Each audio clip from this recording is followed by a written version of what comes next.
Be me, Sienna. A few years ago, I was basically a goddess, 28 years old, running my own online brand, living in a downtown high-rise that cost more per month than most people make in a year. My whole thing was female empowerment, but a specific, very profitable brand of it. I wasn't teaching women how to code or start a business. I was teaching them how to leverage their value in the dating market. My core philosophy, the one that made me famous, was simple. Don't date a man who doesn't make six figures, period. I called it dating with standards. My followers called it the gospel. I had catchphrases. If he can't afford a steak dinner, he can't afford your time. A man's wallet is a reflection of his ambition and his ability to provide. Don't settle for a beta's budget. It was brilliant. It tapped right into the frustrations of modern dating. Women felt like they were taking back control. My live streams would get tens of thousands of viewers. I'd sit in my perfectly lit home office, a glass of expensive wine in hand, and dispense my wisdom. I felt powerful, untouchable. I genuinely believed I was helping women avoid the trap of ending up with some dead-end guy who would drag them down. The incident that really launched me into the stratosphere happened on one of those streams. I was doing a Q&A, batting away the usual questions. What if he's sweet but broke? Next. My boyfriend is an artist. Should I leave him? Yesterday. Then a comment popped up in the chat from some guy, Zev. It wasn't even aggressive. It was just a question. What about a man's character, or kindness, or shared values? Isn't that more important than his income? I saw it, and a slow, cruel smile spread across my face. This was a perfect teaching moment. I told my moderators not to ban him. Let's use this as a case study, ladies, I announced to my audience. I clicked on his profile. It was public, a gold mine of mediocrity.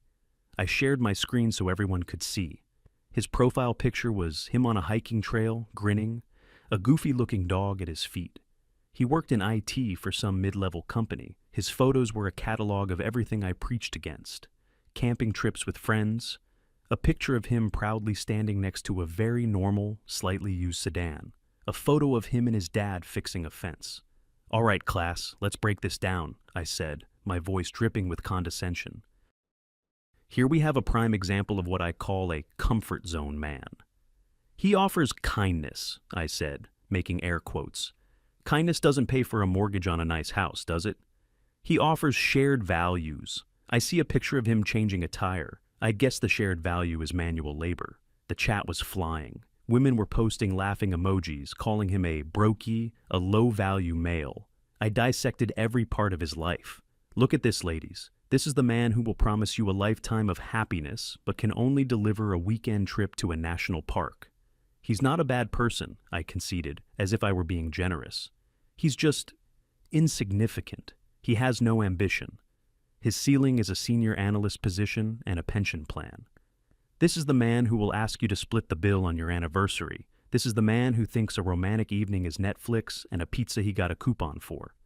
I talked about how men like him, who question women's standards, are engaging in a form of toxic masculinity. They try to guilt trip you into lowering your expectations because they can't compete. It was a masterclass in public humiliation. The guy, Zev, never wrote another word. He just disappeared from the chat.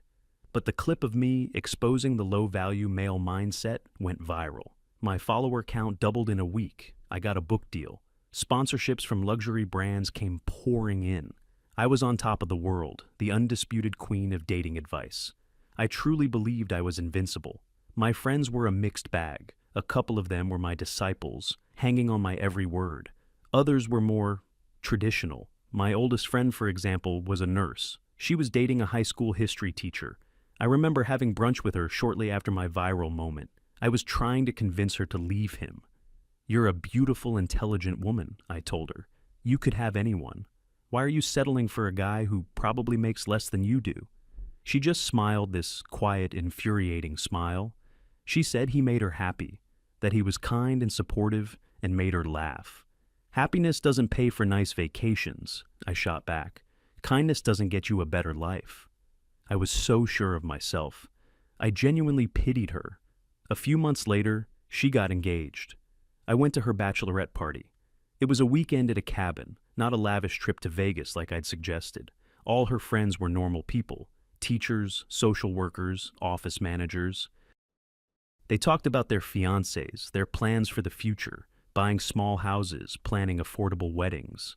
I felt like an anthropologist studying a foreign tribe.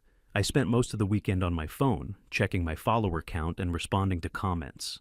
At her wedding, I wore a dress that cost more than their catering budget. I watched her stand at the altar with her teacher husband, and they both had tears in their eyes. They looked so genuinely in love. I felt a tiny, unfamiliar pang in my chest. I told myself it was just secondhand sentimentality. I posted a picture of myself at the wedding with a caption, "Celebrating love, but always remember to know your worth, ladies." It got thousands of likes. Then my 30th birthday arrived. It hit me harder than I expected. I was successful, rich, and famous in my niche. But I was also completely alone. All my dates were with men who fit my six-figure criteria, but they were mostly for networking or just casual fun. I hadn't been in a real, committed relationship in years. I looked at my life, the perfect apartment, the designer wardrobe, the successful business. It was time for the final piece of the puzzle. It was time to find my own high-value man, a husband. I wasn't worried. I was the expert after all. I knew the rules. I wrote the book, literally. Finding a rich, successful, and handsome man to marry would be my next big project. I created a spreadsheet. I reactivated my profile on the most exclusive dating apps. My bio was simple: CEO of my own brand, looking for an equal partner in ambition and success. The likes started pouring in. Bankers, tech entrepreneurs, surgeons, lawyers. It was a target-rich environment. I thought, this is going to be easy. I had no idea what was coming. I had no idea that I, the queen of high standards, was about to enter a game I couldn't win. The hunt began with a man who was, on paper, perfect. He was a crypto millionaire, young, flashy, confident.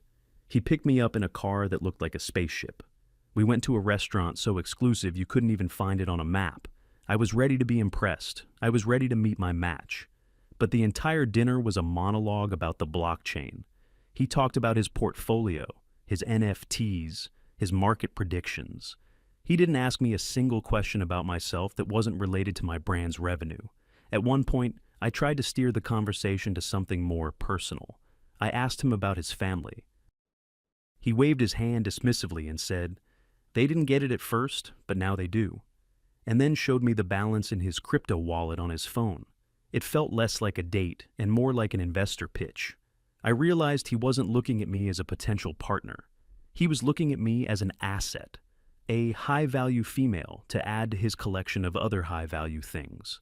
The Sienna, the empowerment coach brand, was attractive to him. Sienna, the person, was irrelevant. We never went out again. I told my followers it was because his emotional intelligence didn't match his financial portfolio. They loved it. Privately, I was a little shaken. The next one was an heir to an old money family. He was the complete opposite of the crypto bro. He had impeccable manners, was classically handsome, and spoke 3 languages. He took me to the opera. He knew about art and history. This, I thought, was more like it. This was class. This was legacy. On our 3rd date, he started talking about the future, his future. He talked about the importance of his family's name. He explained that his wife would naturally have to step back from her career. "The family is a full-time job," he said, smiling politely. "Managing the households, overseeing the children's education, organizing the social calendar." I just stared at him. "My career is my life," I said. "I built it from nothing." He patted my hand. "And that's very admirable, a wonderful hobby. But your primary role would be as my wife and the mother of my children." The irony was suffocating. My entire brand was built on female independence and power. And here was a high-value man telling me my life's work was just a cute hobby to be discarded once I had a ring on my finger. He wasn't looking for a partner. He was hiring for a position. I ended it, feeling a weird mix of anger and confusion. I had told my followers for years that these men were the prize. But up close, the prize felt like a trap. I kept going. I was convinced these were just a couple of bad apples. I dated a surgeon. He was brilliant, dedicated, and a hero in his field. He was also on call 90% of the time. Our dates were constantly canceled or cut short. The few times we were together, he was so exhausted he could barely speak. Our relationship existed entirely through text messages. I dated a lawyer who was a partner at a major firm. He was charming, witty, and intelligent. He was also, as I found out through a friend of a friend, very much married. When I confronted him, he didn't even have the grace to look ashamed. He told me he and his wife had an understanding.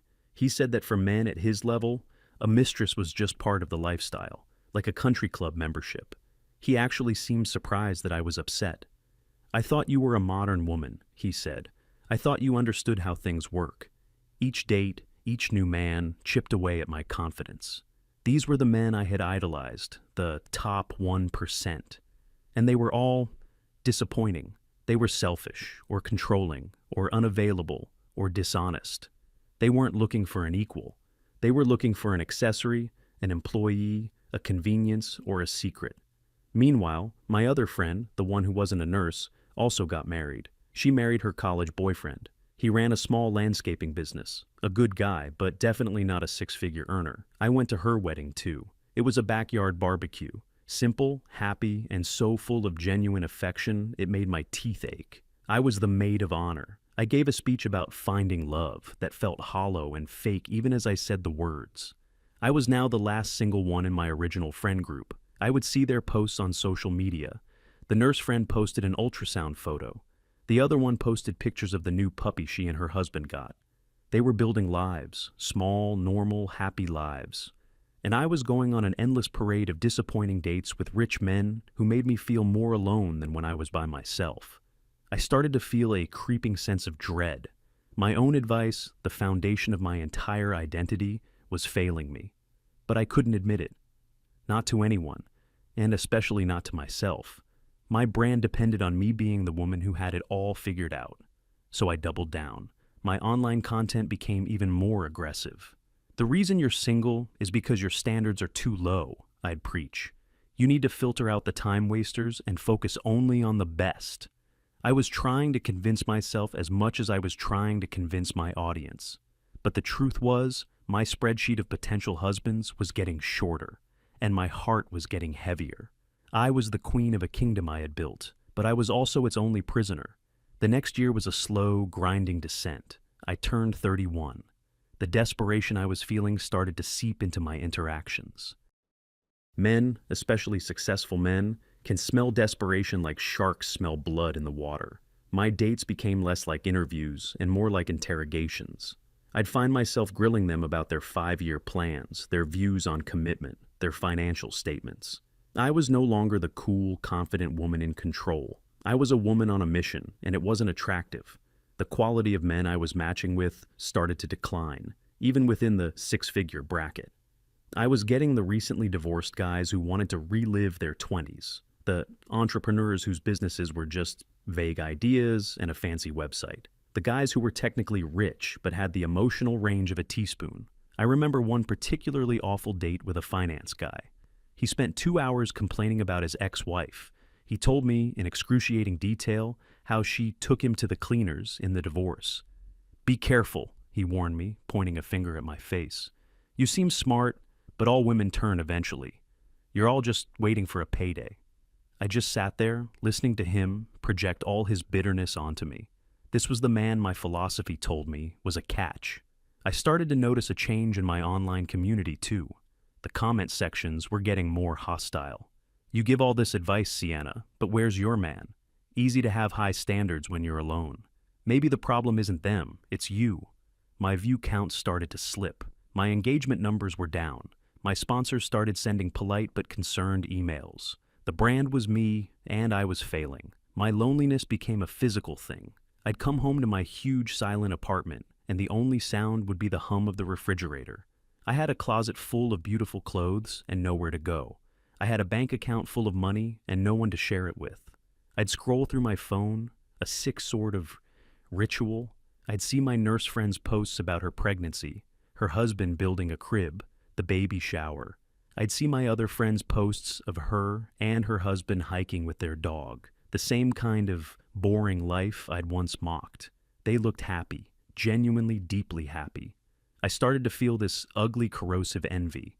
I told myself they were just putting on a show for social media, that behind the scenes, they were probably miserable, struggling with money, bored out of their minds. but I knew I was lying to myself. The breaking point with my friends came when the nurse had her baby. They invited me to the hospital. I walked into the room, and there she was, looking exhausted but glowing. Her husband was sitting next to her, holding their tiny, wrinkled baby. He looked up at me with such overwhelming, unadulterated joy on his face that it felt like a punch to the gut. I mumbled my congratulations, gave them the ridiculously expensive gift I'd bought, and made an excuse to leave after 10 minutes. I couldn't stand to be in that room. The air was thick with a kind of love and connection that I felt completely excluded from. On the drive home, I had to pull over because I was crying so hard I couldn't see the road. It wasn't happy tears for them. It was miserable tears for me. After that, I started to pull away from them. I stopped answering their calls as often. I made excuses to miss get-togethers. It was easier to be alone than to be confronted with their happiness. My work, which had always been my salvation, was now a source of constant stress. I had to get on camera and pretend to be the confident, all-knowing guru. I had to sell a fantasy that I knew, deep down, was a lie. Every live stream felt like a performance. I felt like a fraud. The advice I was giving started to sound shrill and defensive even to my own ears. I was running out of material. My content became repetitive. It was all just different ways of saying, men are the problem. Men don't want to commit.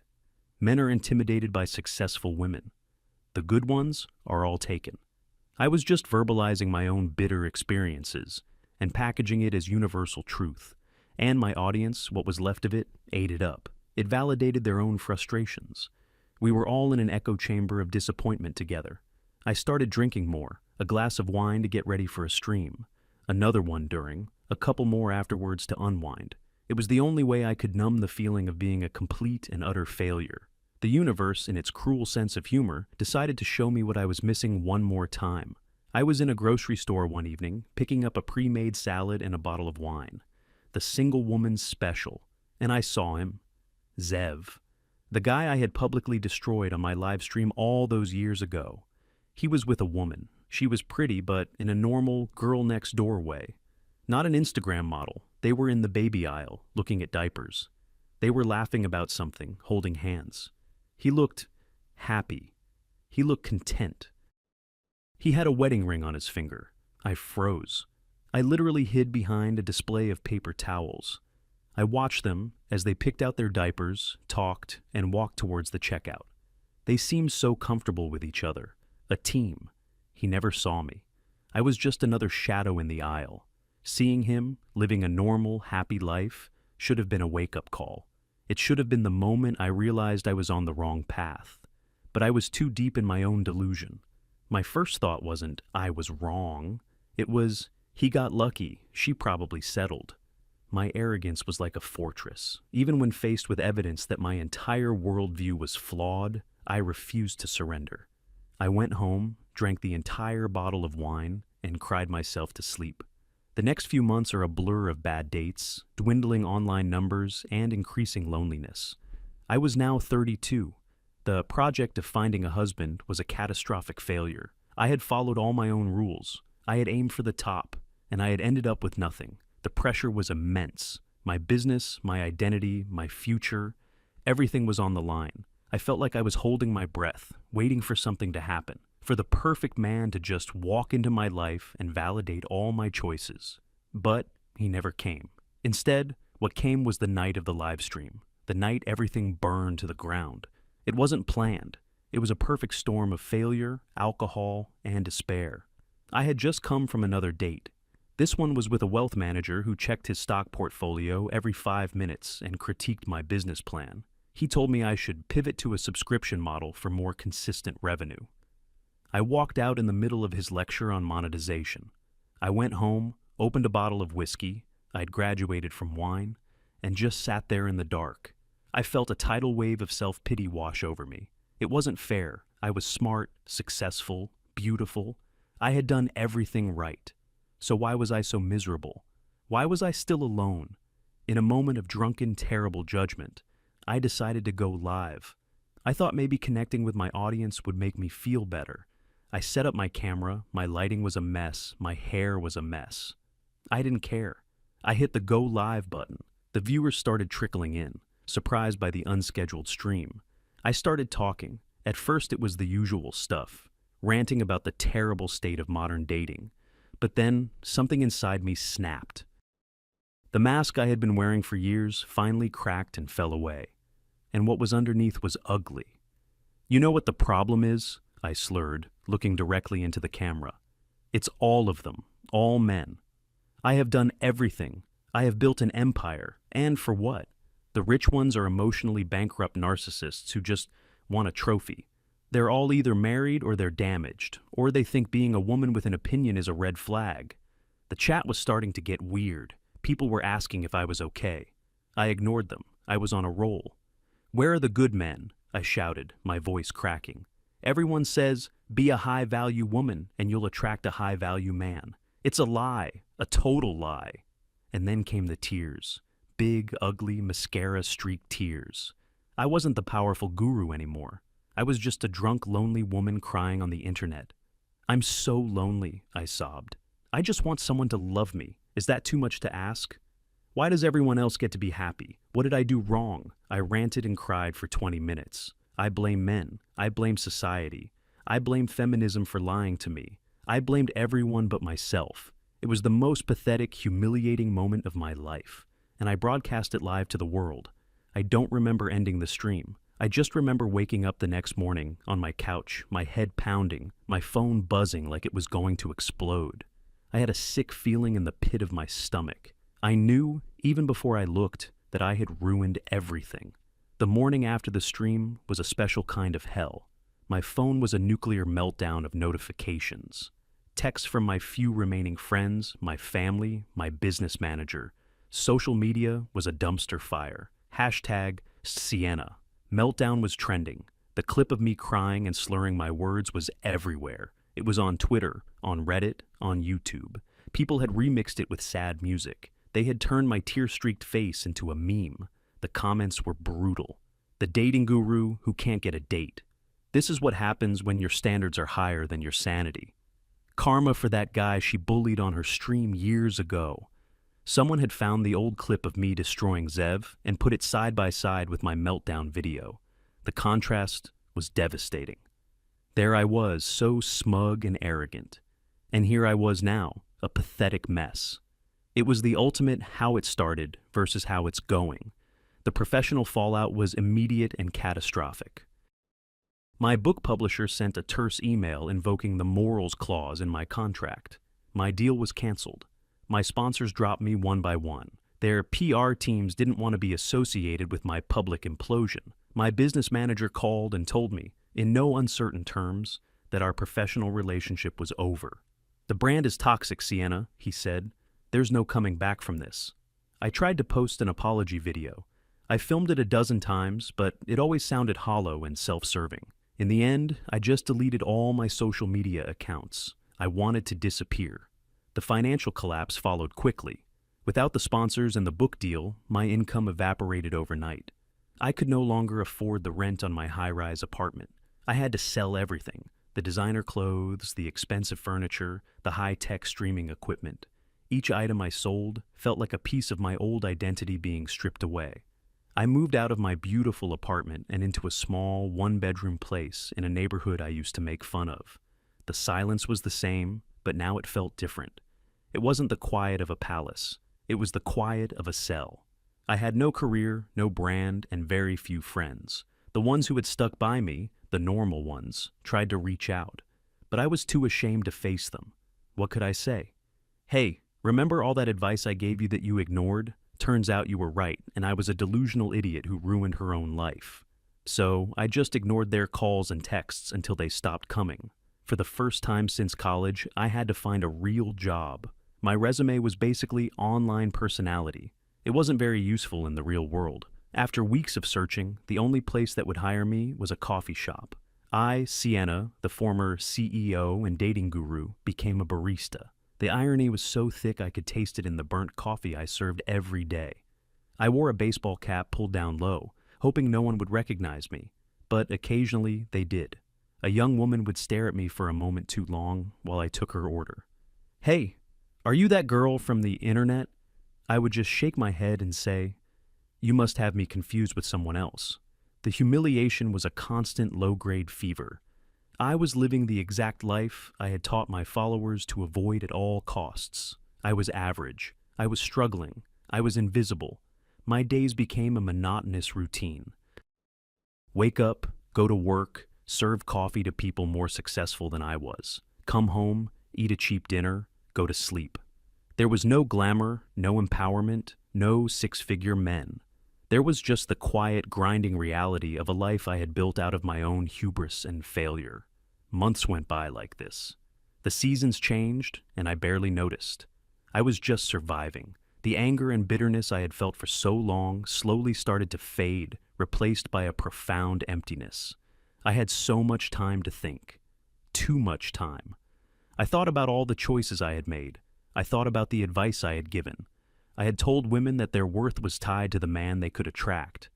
I had told them that a man's value was his bank account. I had preached a gospel of transactional relationships, of status and materialism. And in the end, I was its greatest victim. The moment of clarity, the real one, came on a rainy afternoon. I was on my break at the coffee shop, scrolling through my phone. I had created a new anonymous social media account just to feel connected to the world. The algorithm, in its infinite wisdom, suggested a profile for me. People you may know. It was him. Zev. My heart hammered in my chest. I don't know why I clicked on it. Maybe it was a form of self-punishment. His profile was public again. His profile picture was a family portrait. It was him, the pretty woman I'd seen him with in the grocery store, and a little girl with his same smile sitting on his shoulders. They were in the backyard of a simple, modest house. There was a swing set in the background. His old dog was lying in the grass nearby. He didn't look rich. He didn't look powerful. He just looked happy, genuinely, profoundly happy. I scrolled through his photos, pictures of his daughter's birthday party, a video of him teaching her how to ride a bike, a picture of him and his wife on a date night at a local, inexpensive-looking restaurant. They were raising their glasses to the camera, both smiling. It was a whole life, a real, tangible, beautiful life. The kind of life I had mocked, the kind of life I had told millions of women was beneath them. And as I sat there in the back room of a coffee shop, smelling of stale espresso, I finally understood. I had been so wrong, so deeply, fundamentally, catastrophically wrong. I had spent years chasing a fantasy, a hollow, glittering prize that didn't exist. I thought value was about income and status and appearances. But I was looking at true value right there, on my phone screen. It was in the way he looked at his wife.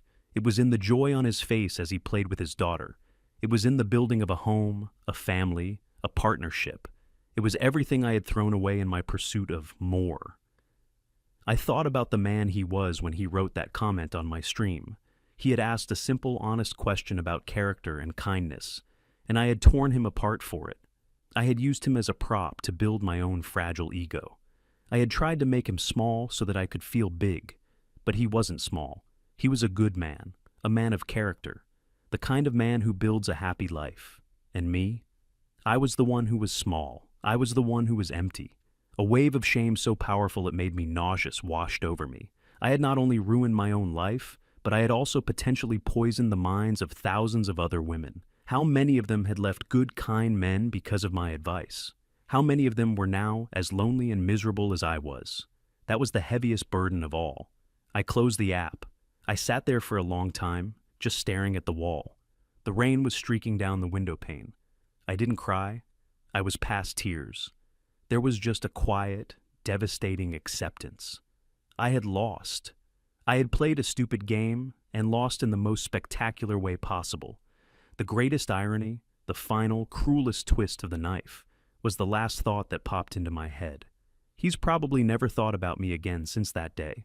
I was a minor, unpleasant blip in his life story, but I will never, ever forget him. He was the man who had everything I said wasn't worth having, and he ended up having everything I ever truly wanted.